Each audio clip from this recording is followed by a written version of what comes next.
Battle of the heavens के पिछले episode में हमने देखा था स्नेक एल्डर तियानसी और लिटिल फेरी डॉक्टर के फाइट में लिटिल फेरी डॉक्टर बहुत बुरी तरह से हार जाती है। तभी उस जगह पर अपने न्यू बॉडी के साथ तियान हाओ जुनजी ताओजुन लेवल पर पहुंचते हैं। अब जो यहाँ तियानसी इन लोगों को इतनी बुरी तरह से डोमिनेट कर रहा था, तियान हाओ जुनजी के आते ही उसकी और बाकी सभी आइस रिवर वैली के लोगों की हालत खराब हो जाती है। वो लोग अपनी जान बचाकर भागने लगते हैं, पर तियान हाओ जुनजी उनमें से 3 एल्डर को मार देते हैं। तियानसी बचकर भागने में कामयाब होता है। अब आगे एपिसोड बिल्कुल उसी सीन से स्टार्ट होती है। लिटिल फेरी डॉक्टर ये चीज देखते ही चिल्लाते हुए कहती है वो भाग गया। अब दोस्तों तियानसी भाग चुका है, ये बात शोयन और तियान हाओ जुनजी ने भी एक्सेप्ट कर लिया है। पर तियान हाओ जुनजी के यहाँ होते हुए भी वो कैसे भाग गया मैं आपको अभी एक्सप्लेन करता हूँ। शोयन कह रहा है ओल मिस्टर याओ ने अभी अभी ये बॉडी को ऑब्टेन करा है। इस नई बॉडी की वजह से आपकी स्पिरिचुअल स्ट्रेंथ बहुत ही तेजी से बढ़ी, पर आपकी पिछले बॉडी में जैसे आपकी दाओकी थी वो दाओकी इस फिजिकल बॉडी में कम्प्लीटली रिकवर नहीं हुई है। अभी अभी सीनियर तियान हाओ ने जो भी दाओजुन एबिलिटीज दिखाई थी वो सारी चीजें उन्होंने अपने उसी थोड़े से स्पिरिचुअल स्ट्रेंथ से दिखाया था। पर अगर अभी तियान हाओ जुनजी के पास उनकी पूरी स्पिरिचुअल स्ट्रेंथ होती तो तियानसी चाहे कोई भी आइडिया लगा लेता, वो यहाँ से भाग नहीं पाता। तियान हाओ जुनजी भी शोयन की बातों पे कंटिन्यू करते हुए कहते हैं हाँ तुम सही कह रहे हो, अगर अभी मेरे पास मेरी स्पिरिचुअल स्ट्रेंथ होती तो मैं उसके उस स्पेशल टनल को ही डिस्ट्रॉय कर देता।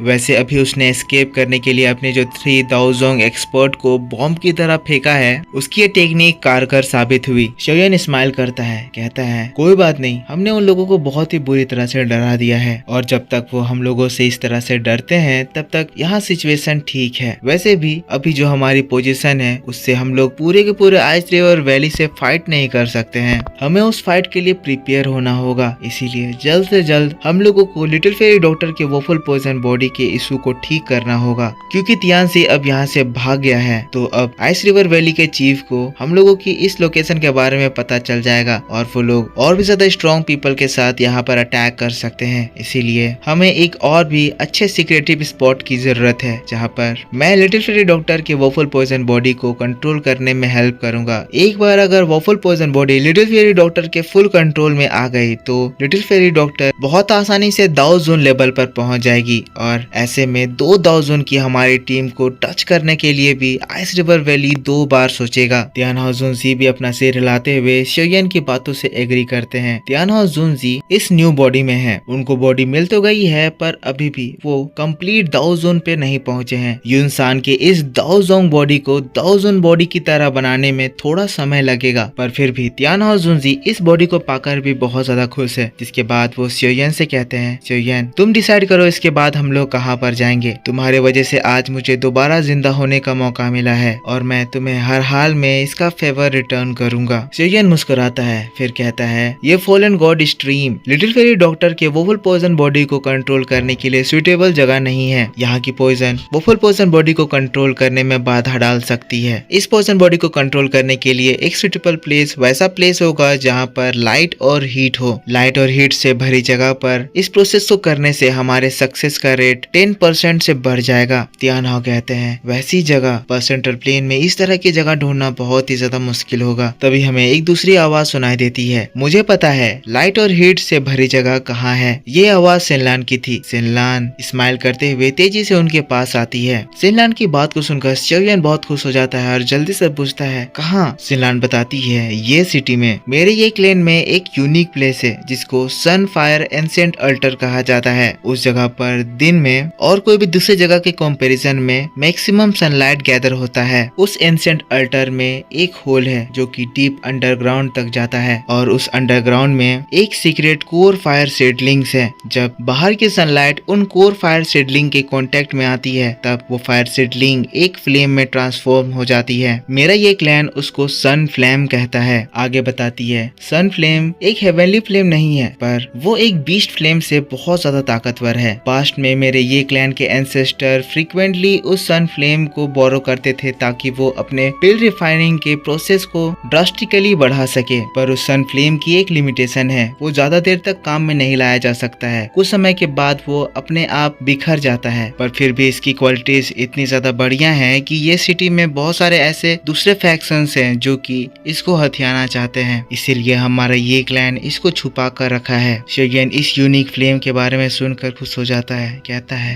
सन फ्लेम, वाकई में ये दुनिया बहुत सारे मिस्ट्रीज से भरा हुआ है। जिसके बाद सेयोयन सिनलान से कहता है, सिनलान जैसा कि तुमने बताया कि सन फायर एंशिएंट अल्टर ये क्लैन का एक फॉरबिडन ग्राउंड है जहाँ पर लोग इतनी आसानी से आ जा नहीं सकते हैं, तो तुम मुझे बताओ कि तुम हमें वहाँ पर कैसे ले जाने वाली हो। सिनलान समझ रही है कि सेयोयन ये उससे ऐसे क्यों पूछ रहा है, क्योंकि पिछली बार सेयोयन जब उनसे मिला था तब सिनलान ने उन लोगों को पीट दिया था। जिसके बाद सिनलान कहती है, बिग ब्रदर सेयोयन, पिछले बार उन लोगों ने आपको ऑफेंड कर दिया था, आपको उस तरह से ट्रीट करा था क्योंकि वो आपकी आइडेंटिटी नहीं जानते थे, पर इस बार जब आप वहाँ जाएंगे तो मैं गारंटी के साथ कह सकती हूँ कि इस बार वो आपको ऑफेंड नहीं करेंगे। वैसे भी हमारा जो करंट ये क्लैन है वो कंटिन्यूअस डिक्लाइन हो रहा है और अब हमारे ये क्लैन में सिर्फ एक ही टियर 7 का अल्केमिस्ट है जो कि मेरे ग्रैंडफादर हैं। उन्हें अपना नाम 5 ग्रेट क्लैन में बचाना होगा और बिना आउटसाइड हेल्प के वो ऐसा कभी भी नहीं कर पाएंगे। और जैसा कि मुझे पता है आपके अलावा अभी और कोई भी बेस्ट पर्सन नहीं है जो कि हमारे ये क्लैन को इस प्रॉब्लम से बाहर निकाल सकता है। आपने इतनी कम उम्र में इतना बड़ा अचीवमेंट हासिल कर लिया है। ऐसे जीनियस पूरे के पूरे 100 क्लैन में 100 साल में एक बार होते हैं। सिनलान की तारीफों को सुनकर सेयोयन थोड़ा सा हेजिटेट करता है, जिसके बाद फिर आराम से रिप्लाई करता है, होप करता हूँ कि जैसा तुम कह रही हो सब कुछ वैसा ही हो। इसके बाद मैं लिटिल फेरी डॉक्टर के पॉपुलर पर्सन बॉडी के इश्यू को कम्प्लीटली रिजोल्व करूंगा, जिसके बाद मैं अपनी पूरी कोशिश करूंगा कि तुम्हारा ये क्लैन का प्रॉब्लम सॉल्व हो जाए। सिनलान जैसे ही सेयोयन की ये बात सुनती है वो बहुत ज्यादा खुश हो जाती है। जिसके बाद कहती है, बिग ब्रदर सेयोयन आप चिंता ना करें, सब कुछ बिल्कुल ठीक होगा। जिसके बाद वो सभी लोग तुरंत ही ये सिटी के लिए निकलते हैं। सीन शिफ्ट होता है, ये लोग फॉलन गॉड स्ट्रीम से बाहर निकल रहे हैं। रास्ते में उन लोगों को बहुत सारे लोग दिखते हैं। लिटिल फेरी डॉक्टर के लिए जो उतना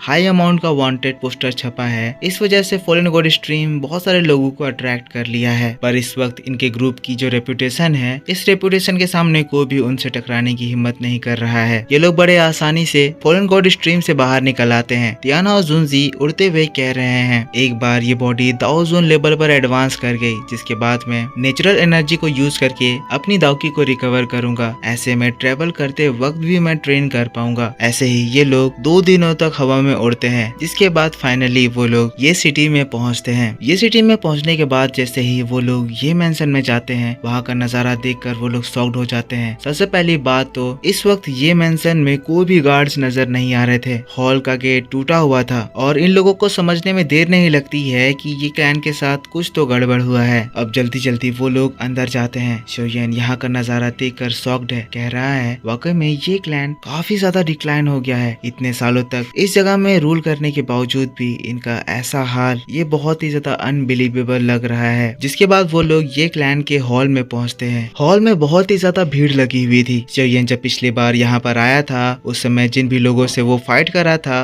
वो सभी लोग वहाँ पर मौजूद थे। इनका चेहरा देखकर लग रहा था कि ये लोग बहुत ही ज्यादा गुस्से में हैं। पर वहीं दूसरे साइड में हम लोगों को ब्लैक कपड़े में दूसरे फैक्शन के लोगों को दिखाया जाता है। उस ग्रुप को देखकर पता चल रहा था कि वो वाला ग्रुप ये क्लैन के ग्रुप से ज्यादा स्ट्रॉन्ग है। उन ग्रुप में से सेयोयन की नजर 2 लोगों पर जाती है। सेयोयन देखकर समझ जाता है कि ये दोनों दाओ जोन के 6 स्टार लेवल पर हैं। और मैं आपको बता दूं कि ये जो 2 एल्डर्स हैं, ये लोग ये क्लैन के फर्स्ट एल्डर से ज्यादा ताकतवर हैं। ये क्लैन का फर्स्ट एल्डर सिनलान के ग्रैंडफादर हैं। जिसके बाद सेयोयन सिनलान से पूछता है, आखिर ये दोनों कौन है? सिनलान उन लोगों को देखकर अपने फिस्ट को टाइट कर ली है, गुस्से में है। जिसके बाद बताती है, ये लोग ब्लैक फायर सेक्ट के लोग हैं। बिल रीजन में ये ब्लैक फायर सेक्ट एक स्ट्रॉन्ग फैक्शन कहा जाता है। पहले ये ब्लैक फायर सेक्ट हमारा दोस्त हुआ करता था, पर जब से ये क्लैन का डिक्लाइन शुरू हुआ है, ये लोग पिल टावर में हमारे पोजीशन को हथियाना चाहते हैं। जो 2 लोग उस ग्रुप को लीड कर रहे हैं वो लोग ब्लैक फायर सेक्ट के एल्डर्स हैं। उनको ब्लैक डेमन ट्विन एवल कहा जाता है। पिल रीजन में उनका बहुत बड़ा रेप्यूटेशन है। इवन मेरे ग्रैंडफादर भी उनके सामने कोई मैच नहीं है। सेयोयन सिनलान की बात को सुनकर फिर सोचने लगता है। ब्लैक फायर सेक्ट का नाम सेयोयन ने पहली बार सुना था। जिसके बाद हम लोग हॉल में होने वाले बातों को सुनते हैं। ये क्लैन का सेकंड एल्डर कहता है, जाओ है और किनमू, तुम्हारा ब्लैक फायर सेक्ट अपनी हदों को पार कर रहा है। अगर हमारी ये क्लैन की ग्लोरी उस तरह की नहीं रही जो पहले हुआ करती थी, इसका मतलब ये नहीं कि ब्लैक फायर सेक्ट हमें बुली करने आ जाएगा, ऐसे हमसे फाइट करने आ जाएगा। तभी वो एल्डर किनमू कहता है, सेकंड एल्डर ये जोंग, अपनी जबान पर थोड़ा सा लगाम लगाओ। तुम्हें इस बात का अंदाजा होना चाहिए कि तुम किसके सामने ये सारी बातें कह रहे हो। तुम्हारी ये क्लैन का अब हमारे ब्लैक फायर सेक्ट के सामने कोई भी रेपुटेशन नहीं है। इसी इसीलिए तुम लोगों को अब पेल रीजन के 5 ग्रेट क्लैन में से अपना नाम हटा लेना चाहिए। इस वक्त हम हमारे सेक्ट लीडर के ऑर्डर की वजह से शांत हैं। उनकी ओर से हम तुम्हें मौका देते हैं कि सरेंडर कर लो, वरना तुम हमसे फाइट करने के लिए नहीं बचोगे। लेकिन तब सेकंड एल्डर कहते हैं दिन में सपने देखना बंद करो। इसकी ये बात को सुनकर फिर ब्लैक फायर सेक्ट के लोग अपनी अपनी एनर्जी एक्टिवेट करते हैं। ये देखकर ये क्लैन के लोग अपनी एनर्जी एक्टिवेट करते हैं और इसी बात के साथ बैटल थ्रू द हेवंस का ये नोबल एक्सप्लेनेशन इसी जगह खत्म होता है। तो दोस्तों आई होप आपको वीडियो पसंद आया होगा। पसंद आया है तो इसके ऊपर एक लाइक करना। एनिमे की दुनिया चैनल पर मैंने एक न्यू सीरीज फिर से अपलोड करी है। अगर अभी तक आपने उसको जाकर नहीं देखा है तो देख लो। उस वीडियो का लिंक मैं आपको इस वीडियो के डिस्क्रिप्शन में दे दूंगा। इस वीडियो पे लाइक करना, कमेंट करके बताना कि वीडियो कैसा लगा। सीन्स मिसमैच हो रहे हैं क्योंकि सीन्स अवेलेबल नहीं है, तो रियल एपिसोड आएगी तो मैं आपको अच्छे से एक्सप्लेन करके बताऊंगा। मिलता हूँ मैं आपसे नेक्स्ट वीडियो में, तब तक के लिए take care, bye bye and thanks for watching.